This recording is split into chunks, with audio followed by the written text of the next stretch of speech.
like an earthquake.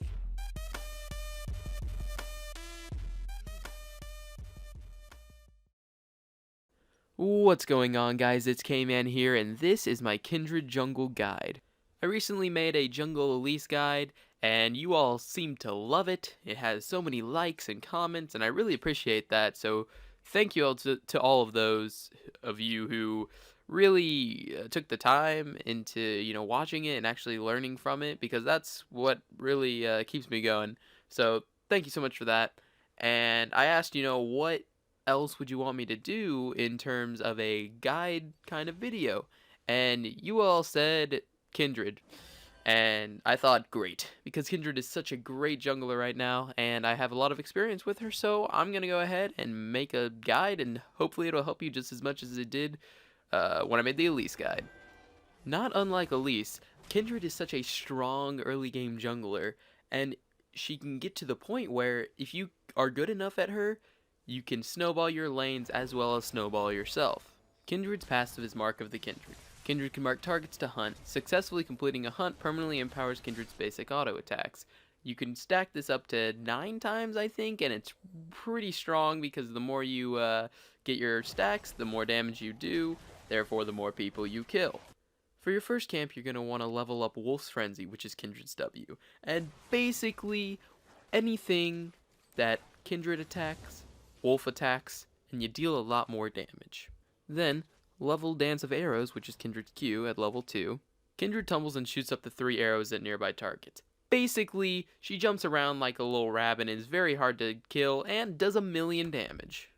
Kindred's Q and W synergize really well together, because every time you Q within W, you get a 2-second cooldown on your Q. Whatever it was is now reduced to 2 seconds. Therefore, you are able to hop around and kite really easily, even if you aren't very skilled, thus making it extremely easy to take the least amount of damage possible from your camps.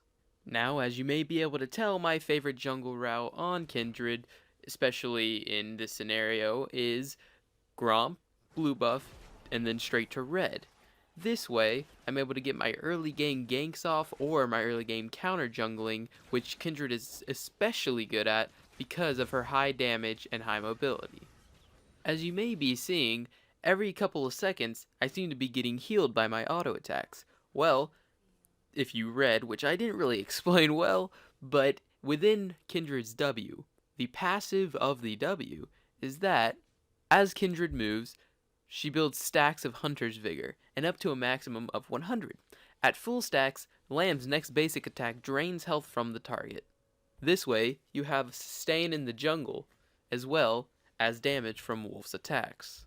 Mounting Dread is Kindred's E. It is a point-and-click ability that slows the target's movement speed by 70% for 1 second.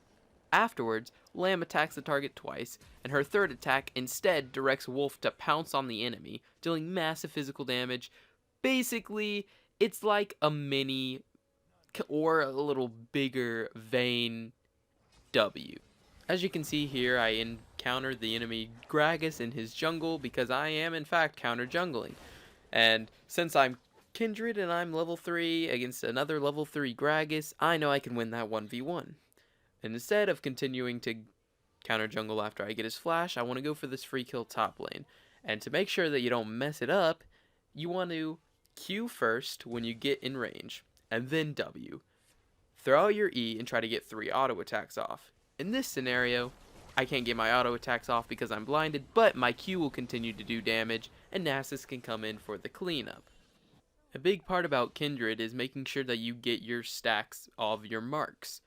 And I still, to this day, have a hard time doing that. But I know that every time I have the possibility to get one of those marks, I do it. And in this case, I go ahead and mark the Pantheon. And even though he can see it, he doesn't know I'm around. Maybe he's just oblivious. And I wait for him to go in. Therefore, I can counter, I guess, engage. And go ahead and pick up the kill/assist because either give you the stack. And perfect. Now I have 1 and I'll deal more damage. Not only can you get stacks for your Mark of the Kindred when getting an assist or a kill, but you can also get them on jungle camps. They're always going to be an enemy jungle camp or a neutral jungle camp, and in this case, it was the scuttle crab. And whenever it is the scuttle crab, you always want to make sure you get those, because they're not very risky to get, and they're quite simple to get, and it can increase your damage by a high amount. Lamb's Respite is Kindred's ult, and basically, she throws down a big old circle where no one can die, and after 4 seconds, if you're still in the circle, you'll be healed for a flat amount of health depending on the level of the ultimate. In this scenario, Kindred's ult can not only be used to save herself, but her entire team. As you can see here, I get caught out, but with some good kiting by our team and some pretty good baiting and just dodging of abilities on the rest of my team's part, we can bait the enemy team into a perfectly executed ultimate on me. I gotta admit, I think I did pretty good on that one. Baiting in the Pantheon to flash W, and we survive, we stun him, and afterwards, boom, we kill him, and then pick up the dragon. Kindred is a champion that does need kills and farm to make sure that she can snowball properly. But no matter what, as long as you have your items, you are usually able to carry the game. And the items that I like to build on Kindred go as follows.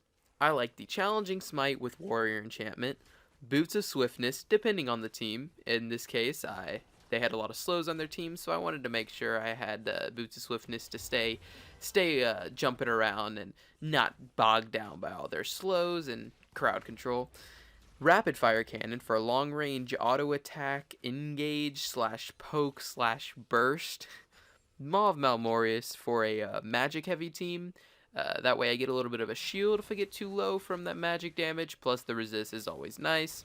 Asterix Gauge for that survivability and that little bit of shield if I get too low. Once again, the shields keep coming out. And a Guardian Angel for some resist and some great synergy with your ultimate.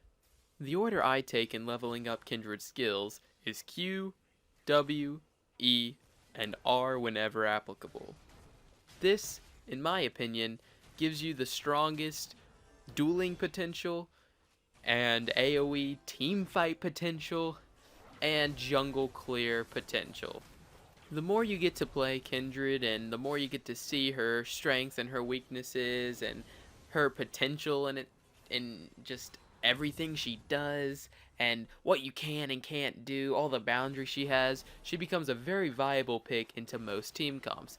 But then again, don't pick her into every team comp, because she does have her flaws, just like every champion. So sometimes, if you pick Kindred into a comp that's already very squishy, and you don't have any frontline, or any engage, or any disengage, or any form of tank, Kindred is most likely not your best option.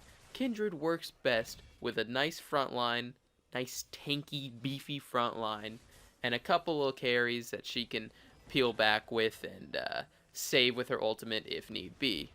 But don't be afraid to jump in, do as much damage as possible, and pop your ult if you get into trouble. So that's it for this Kindred guide. If you liked it, please leave a like. Let me know that I'm actually worth something to somebody in this world.